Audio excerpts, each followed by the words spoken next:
I remember back in about 1998, I was invited to a trivia night to a person's place I didn't know, and I went to their place in Bondi, and we got talking, and he was a big music head, so we got talking about that, and he was showing me his collection. And then over on a shelf, I noticed the toys, the cereal toys, and I hadn't seen these toys since I was a little kid, and this guy had a little collection of them.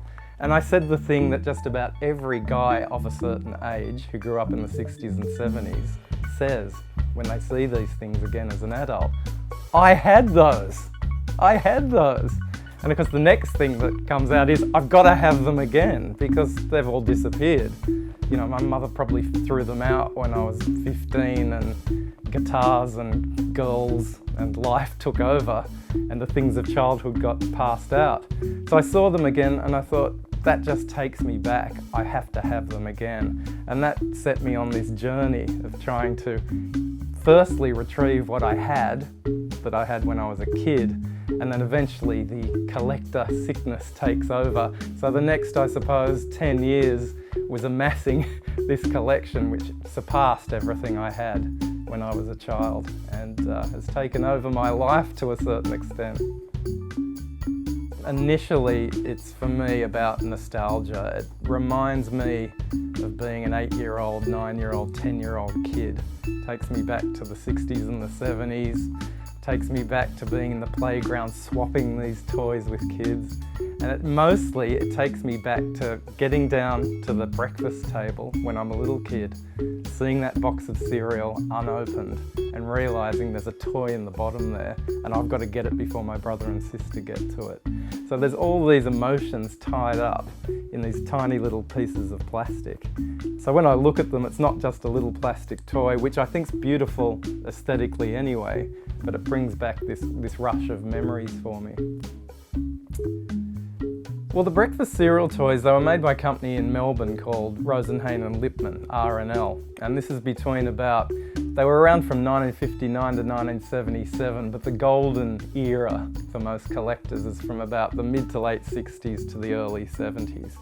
And they brought out over 70 sets of these over the years with up to 20 toys in each set, so you can imagine how many were made. And they were hugely popular because the cereal companies were really happy with the sales results they got.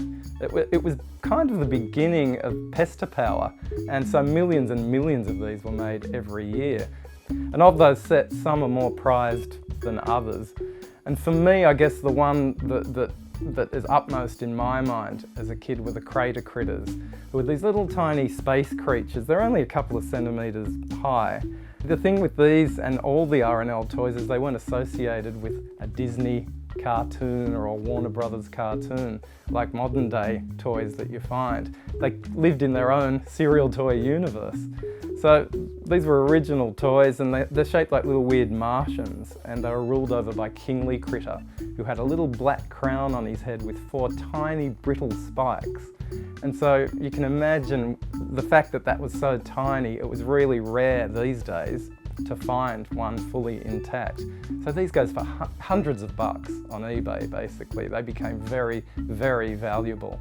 And that's the other thing, the rarity of the toy is directly related to how many intricate bits, how many bits come off them, the tiny wheels that are on some of them. Another favourite set is the Camel Train, that are very popular. And these were like, almost like mini models. They were on little model trees. You had to snap off the bits, put them all together, snap them all together with wheels that were just minute and axles that were even like little pins almost. Perfect to get caught in a child's esophagus and choke them, but I never heard of any kid of my age dying at the time.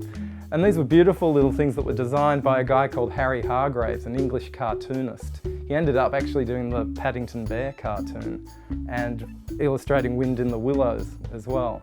And he designed a lot of the toys, the original designs.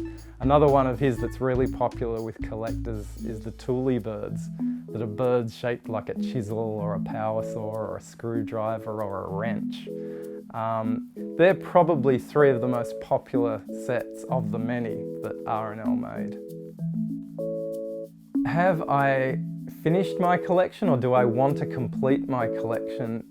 I have not got every single cereal toy that R&L ever made. I'm probably not even... There are so many more cereal toy collectors than me that have vastly more toys than I do. I'm not the biggest cereal toy collector in Australia at all. I've written a book about it, so that sort of makes me a bit more of an authority. But no, I know guys who've got 4, 5, 10 times more toys than I have. But in a way, I've kind of completed my collection. I've pretty much got everything I want to get. I've definitely surpassed all the toys that I had when I was a kid. I think I surpassed that within about the first 2 months of collecting. And for me, I'm pretty happy with what I've got. And in fact, I could almost reduce my collection. It's actually, my collection's smaller now than it was probably 5 years ago, as I've started divesting myself of some of it and become a little less sick as far as my collecting goes. So in a way, I have completed my collection in my head.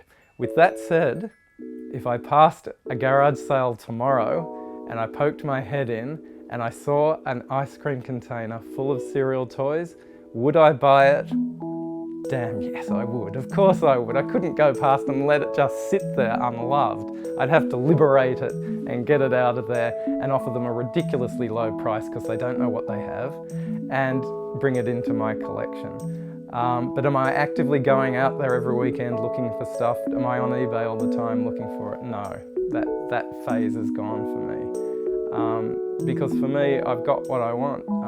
My memories are back with me, my toys are back with me, and I can happily say, I'm done.